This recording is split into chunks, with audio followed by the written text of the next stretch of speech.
തീർച്ചയായിട്ടും കണ്ണു നിറയും. ഇത് കേൾക്കുമ്പോൾ എനിക്കും ഉണ്ട്, എനിക്ക് 2 ഏട്ടന്മാരാ. അപ്പം എനിക്കിത് കേൾക്കുമ്പോൾ ആ ഒരു ശരിക്കും റിലേറ്റ് ചെയ്യാൻ പറ്റുന്നുണ്ട്. ദിവ്യ പറയുമ്പോ നമ്മുടെ ഏട്ടന്മാര് നമ്മളെ പിടിക്കുമ്പോൾ നമുക്ക് തോന്നുന്ന ആ ഒരു ഫീൽ ഉണ്ടല്ലോ. വീഡിയോയിലുണ്ടായിരുന്നത് ആണോ?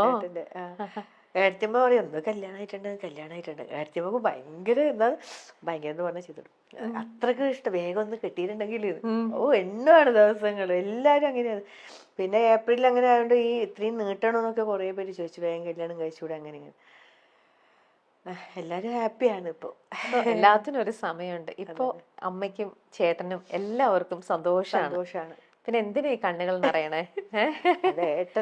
അതെ, എന്നാലും നമുക്കത് പറയുമ്പോൾ അറിയാണ്ടൊരു ഇമോഷണൽ, നമുക്ക് ആ ഒരു ഇമോഷനിൽ വന്നു പോണ ഒരു ഇതാണല്ലേ. നമുക്ക് ചിരിക്കാം. ചിരിയുണ്ട്, ചിരിയുടെ കൂടെ ആനന്ദക്കണ്ണീര്. സത്യം, ആനന്ദക്കണ്ണീരാണത്.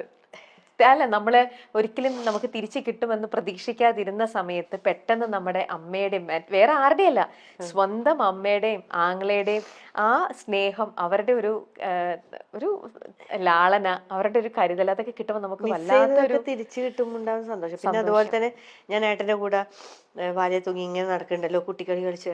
പക്ഷെ അതൊക്കെ എന്റെ നല്ല പ്രായത്തിൽ നഷ്ടപ്പെട്ട കുറച്ച് കാലങ്ങളല്ലേ. അതൊക്കെ എനിക്ക് തിരിച്ചെടുക്കണ്ടേ? തീർച്ചയായിട്ടും. ഈ ഒരു ജീവിതമല്ലേ ഉള്ളൂ. ഈ ഒരു ജീവിതത്തിൽ ഇതെല്ലാം കുറച്ച് കുട്ടിയായിക്കോട്ടെ. അതെ, കുട്ടിയായിട്ട് തന്നെ അതൊക്കെ അങ്ങ് എൻജോയ് ചെയ്യാം. എനിക്ക് നഷ്ടപ്പെട്ടതൊക്കെ ഞാനൊന്ന് ആസ്വദിക്കട്ടെ. തീർച്ചയായിട്ടും ദിവ്യ. ഓക്കെ, വിവാഹ സമയത്ത് നിങ്ങളെ 2 പേരെയും നമ്മൾ പറഞ്ഞു. ദിവ്യക്ക് ജീവിതത്തിൽ ഇതിനോടകം ക്രിസ് കൊടുത്ത ഏറ്റവും വലിയ ഒരു ഗിഫ്റ്റ്? എനിക്ക് ഏട്ടൻ ഗിഫ്റ്റാ. എന്നെ ഏറ്റെടുത്തു, എന്റെ മക്കളെ ഏറ്റെടുത്തു. അത് തന്നെ ഏറ്റവും നല്ലൊരു സമ്മാനം. തിരിച്ചു കൊടുത്തതോ? തിരിച്ചെന്ത് കൊടുത്തു? ഞാൻ 2 മക്കളെ കൊടുത്തു, ഭാര്യനെ കൊടുത്തു.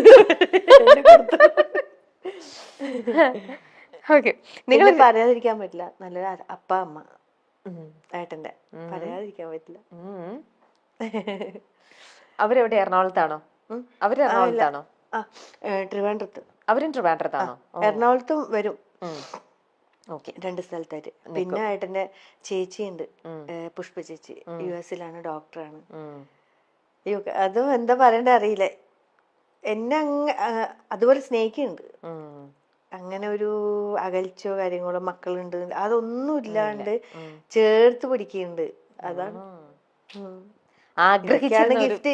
അതെ, ആഗ്രഹിച്ച ഒരു ലൈഫ് ആണ് ദിവ്യക്ക് ഇപ്പൊ കിട്ടിയത്. ചിലവര് പറയില്ലേ, മക്കളുണ്ടെങ്കിൽ ചിലവര് മക്കളെ വേണ്ട, നീ മാത്രം മതി എന്ന് അങ്ങനെ നോക്കുന്ന ഇഷ്ടംപോലെ ആൾക്കാരുണ്ട്. ഞാൻ എന്റെ തന്നെ അറിവിൽ എന്റെ ഫ്രണ്ട്സൊക്കെ ഇങ്ങനെ അനുഭവം ഉണ്ടായിട്ടുണ്ട്. അപ്പൊ അവര് പറഞ്ഞിട്ടുണ്ട്, മക്കളെ വേറെ അവരെ വീട്ടിൽ നിർത്തിയിട്ട് അവന്റെ കൂടെ വേറെ പോയി, അങ്ങനത്തെ ഒക്കെ അവസ്ഥയുണ്ട്. പക്ഷെ അതിലൊന്നും എനിക്ക് താല്പര്യമില്ല. കാരണം എന്റെ മക്കളെ, ഞാൻ നൊന്ത് പ്രസവിച്ച എന്റെ മക്കളെ ഞാൻ ഇത്ര പോലെ നോക്കി.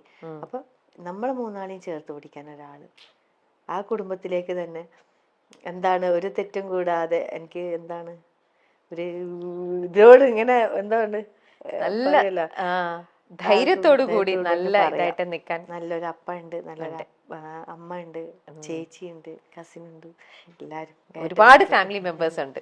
ഓക്കെ, ദിവ്യക്ക് നിങ്ങൾ 2 പേരും ഒരേപോലെ സ്വപ്നം കാണുന്ന ഒരു കാര്യം അതെന്തായിരിക്കും? ഒരു വീട്. ആണോ? വീട് ഇല്ല അല്ല, ഉണ്ട്.